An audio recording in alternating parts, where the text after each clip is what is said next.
Chapter 21. I was soon introduced into the presence of the magistrate, an old benevolent man with calm and mild manners.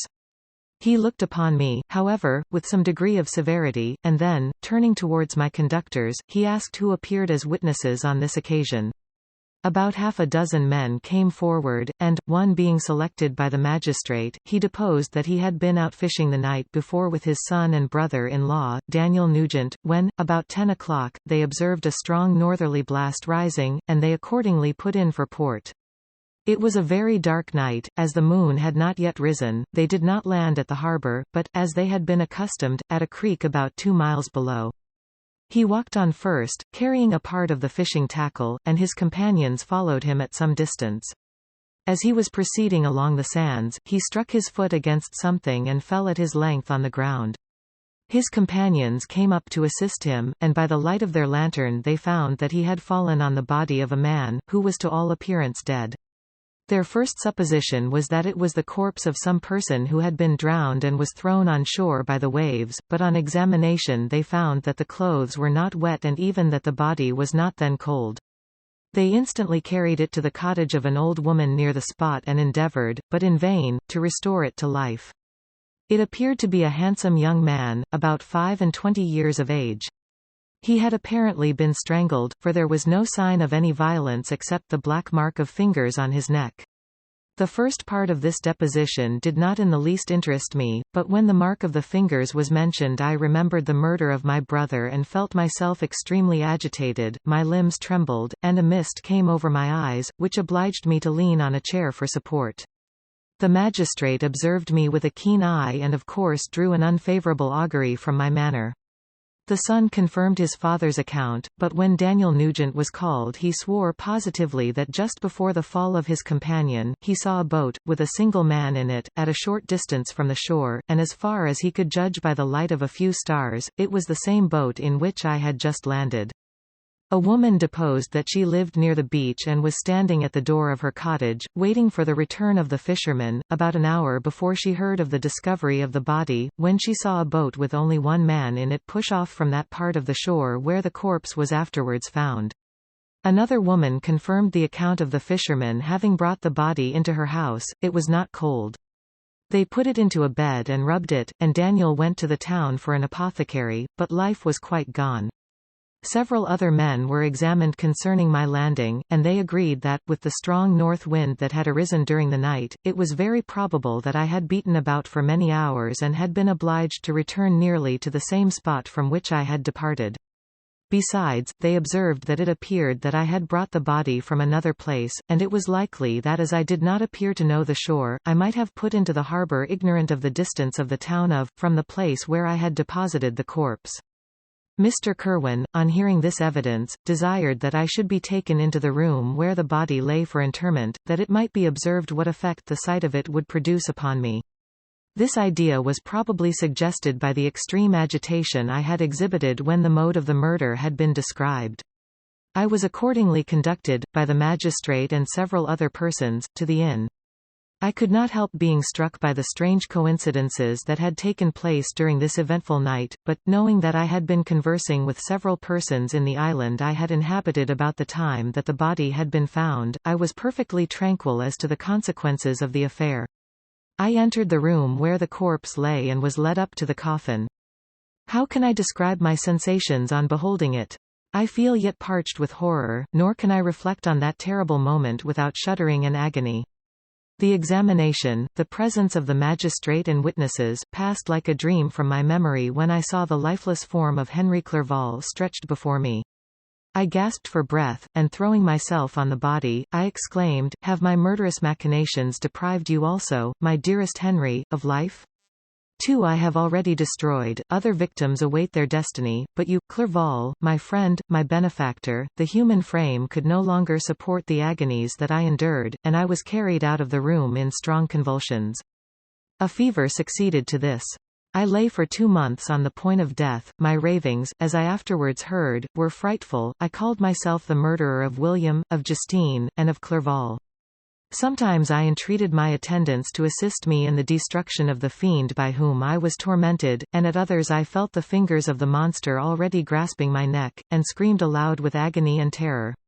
Fortunately, as I spoke my native language, Mr. Kerwin alone understood me, but my gestures and bitter cries were sufficient to affright the other witnesses. Why did I not die? More miserable than man ever was before, why did I not sink into forgetfulness and rest? Death snatches away many blooming children, the only hopes of their doting parents. How many brides and youthful lovers have been one day in the bloom of health and hope, and the next a prey for worms and the decay of the tomb? Of what materials was I made that I could thus resist so many shocks, which, like the turning of the wheel, continually renewed the torture? But I was doomed to live, and in 2 months found myself as awaking from a dream, in a prison, stretched on a wretched bed, surrounded by jailers, turnkeys, bolts, and all the miserable apparatus of a dungeon. It was morning, I remember, when I thus awoke to understanding. I had forgotten the particulars of what had happened and only felt as if some great misfortune had suddenly overwhelmed me, but when I looked around and saw the barred windows and the squalidness of the room in which I was, all flashed across my memory and I groaned bitterly. This sound disturbed an old woman who was sleeping in a chair beside me. She was a hired nurse, the wife of one of the turnkeys, and her countenance expressed all those bad qualities which often characterize that class. The lines of her face were hard and rude, like that of persons accustomed to see without sympathizing in sights of misery. Her tone expressed her entire indifference. She addressed me in English, and the voice struck me as one that I had heard during my sufferings. "Are you better now, sir?" said she. I replied in the same language, with a feeble voice, "I believe I am, but if it be all true, if indeed I did not dream, I am sorry that I am still alive to feel this misery and horror." "For that matter," replied the old woman, "if you mean about the gentleman you murdered, I believe that it were better for you if you were dead, for I fancy it will go hard with you. However, that's none of my business. I am sent to nurse you and get you well. I do my duty with a safe conscience. It were well if everybody did the same." I turned with loathing from the woman who could utter so unfeeling a speech to a person just saved, on the very edge of death, but I felt languid and unable to reflect on all that had passed. The whole series of my life appeared to me as a dream. I sometimes doubted if indeed it were all true, for it never presented itself to my mind with the force of reality. As the images that floated before me became more distinct, I grew feverish, a darkness pressed around me, no one was near me who soothed me with the gentle voice of love, no dear hand supported me. The physician came and prescribed medicines, and the old woman prepared them for me, but utter carelessness was visible in the first, and the expression of brutality was strongly marked in the visage of the second. Who could be interested in the fate of a murderer but the hangman who would gain his fee? These were my first reflections, but I soon learned that Mr. Kerwin had shown me extreme kindness. He had caused the best room in the prison to be prepared for me. Wretched indeed was the best, and it was he who had provided a physician and a nurse. It is true, he seldom came to see me, for although he ardently desired to relieve the sufferings of every human creature, he did not wish to be present at the agonies and miserable ravings of a murderer. He came, therefore, sometimes to see that I was not neglected, but his visits were short and with long intervals. One day, while I was gradually recovering, I was seated in a chair, my eyes half open and my cheeks livid like those in death. I was overcome by gloom and misery and often reflected I had better seek death than desire to remain in a world which to me was replete with wretchedness.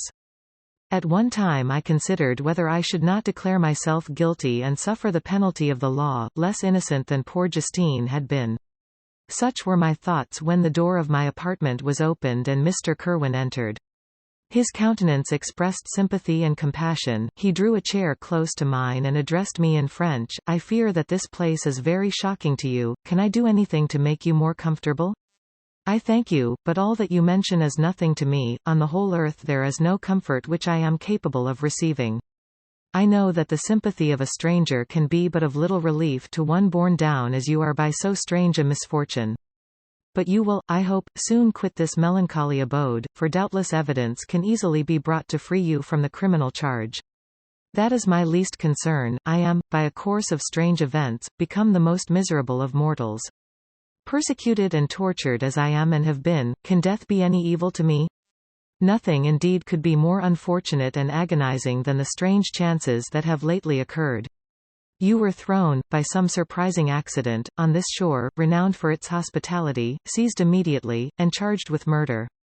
The first sight that was presented to your eyes was the body of your friend, murdered in so unaccountable a manner and placed, as it were, by some fiend across your path.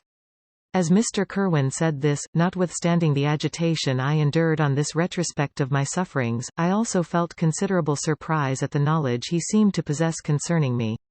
I suppose some astonishment was exhibited in my countenance, for Mr. Kirwan hastened to say, immediately upon your being taken ill, all the papers that were on your person were brought me, and I examined them that I might discover some trace by which I could send to your relations an account of your misfortune and illness.